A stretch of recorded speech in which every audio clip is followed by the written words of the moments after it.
শুভ সকাল। আজকে দিনটা সোমবার 17 ফেব্রুয়ারি 2025, 4 ফাল্গুন 1431, 17 শাবান 1446। প্রথম আলোর সংবাদ শিরোনাম দিয়ে শুরু করছি। অটোরিকশা সেবায় নৈরাজ্য জিয়ে রাখতে আন্দোলন, জিম্মি নগরবাসী। নির্ধারিত ভাড়া মানবেন না চালকেরা। ঢাকার বিভিন্ন জায়গায় সড়ক অবরোধ, বাধ্য হয়ে চিঠি প্রত্যাহার বিআরটিএর। অটোরিকশা সেবায় নৈরাজ্য বন্ধে উদ্যোগ নিয়েছেন সড়ক মন্ত্রণালয়।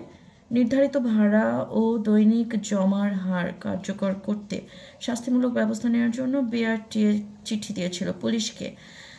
রাজধানী ঢাকা ও চট্টগ্রামে গণপরিবহনে অটোরিকশা মুক্ত হয় 2003 সালে। ভাড়া ও দৈনিক জমা বাড়ানো হয়েছে অন্তত 5 দফা। কখনোই মানেননি চালক এবং মালিকেরা। আইনশৃঙ্খলা ও সবার সুরক্ষা নিশ্চিতই সর্বোচ্চ অগ্রাধিকার। ডিসি সম্মেলনে একথা বলেছেন প্রধান উপদেষ্টা ভয়ভীতির ঊর্ধ্বে উঠে মাঠ প্রশাসন পরিচালনায় জেলা প্রশাসকদের আহ্বান জানান। ডিসি সম্মেলনে বক্তব্য দেওয়ার সময় আহ্বান জানান তিনি। যুক্তরাষ্ট্রের সরকারি দক্ষতা বিভাগ বাংলাদেশ ভারতসহ বিভিন্ন দেশে প্রকল্পে অর্থায়ন বাতিল। বেক্সিমকো শ্রমিকদের পাওনা পরিশোধ করবে সরকার। শেয়ার ও সম্পদ বিক্রির টাকায় পাওনা পরিশোধের চিন্তা বাদ সুদমুক্ত ঋণ দেবে সরকার। সরকার শ্রমিকদের দিয়েছে 2023 কোটি টাকা, আরও দরকার হবে প্রায় 600 কোটি টাকা। দেশকে পুনর্গঠন করাই একমাত্র লক্ষ্য উদ্দেশ্য। নড়াইল জেলা বিএনপি সম্মেলনে তারেক রহমান কথা বলেছেন। আন্দোলনকারীদের সরাতে জলকামান, কাঁদানে গ্যাস। শাহবাগে মহাসমাবেশ করে সচিবালয়ে যাওয়ার পথে পুলিশের বাধার মুখে আন্দোলনকারীরা।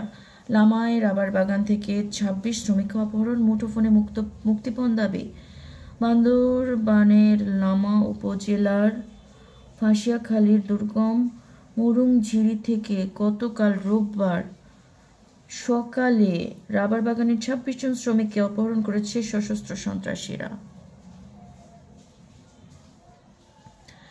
ওকে, এগুলো ছিল প্রথম আলোর সংবাদ শিরোনাম। এখন সমকাল থেকে আপনাদের সংবাদ শিরোনামগুলো জানাই। রাজনৈতিক চাপ থেকে নিস্তার চান ডিসিরা।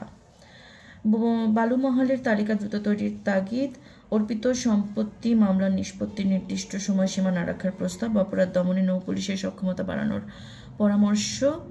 নিখোঁজ জেলেদের তালিকা প্রকাশে সেল গঠনের দাবি। অন্তর্বর্তী সরকার গঠনের 6 মাস পরও মাঠ প্রশাসন কেন আইনশৃঙ্খলা পরিস্থিতি পুরোপুরি ঠিক করতে পারছে না, সেই উত্তর খোঁজার পরামর্শ। জেলা প্রশাসক সম্মেলনে এই সব কিছু টপিক এসেছে।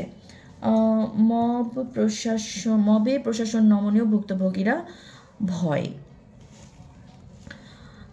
সাংস্কৃতিক অনুষ্ঠান ঘিরে অনাকাঙ্ক্ষিত পরিস্থিতি। সাংস্কৃতিক চর্চার মধ্য দিয়ে নারীরা বিকশিত হয়, সমাজ এগিয়ে যায়। ঘটনাগুলোতে আমরা আতঙ্কিত। ডক্টর ফৌজিয়া মোসলেম, বাংলাদেশ মহিলা পরিষদ সভাপতি কথা বলেছেন। সুনির্দিষ্ট অভিযোগের ভিত্তিতে প্রশাসনের উচিত দোষীদের চিহ্নিত করে ব্যবস্থা নেওয়া। নুরুল হুদা, সাবেক পুলিশ মহাপরিদর্শক কথা বলেছেন। সংস্কৃতি চর্চায় বাধা কল্যাণ বয়ে আনবে না। রাজনৈতিক চাপ থেকে পড়েছি। একই বিষয়ে একাধিক প্রকল্প নিতে মানা। 5000 চিকিৎসক নিয়োগে বিশেষ উদ্যোগ। রোগ নিয়ন্ত্রণে আইনের প্রয়োগ চান স্বাস্থ্য উপদেষ্টা। দল গড়ার আগেই বিভক্তি। শীর্ষ পদ নিয়ে বিরোধ। শীর্ষ পদে অনেক প্রত্যাশী। 4টি বলয় সাবেক শিবিরের সঙ্গে বাকিদের বিরোধ। এখনো নিশ্চিত নয় নাহিদের যোগদান। সদস্য সচিব কে হবেন অনিশ্চিত। যোগাযোগ মাধ্যমে পরস্পরের বিরুদ্ধে কথা। এই ছিল সমকালের হেডলাইনগুলো। বিবিসি নিউজ বাংলা তারা হেডলাইন করেছে, বাধার মুখে বন্ধ হচ্ছে একের পর এক সাংস্কৃতিক অনুষ্ঠান। গতকালকে একাধারে বসন্ত উৎসব বন্ধ করা হয়েছে। আরও জানি কি সব মনে নেই। চিটাগংয়ে, ঢাকায় নাট্যোৎসব বন্ধ করা হয়েছে। তারপর আরও জানি কি সব।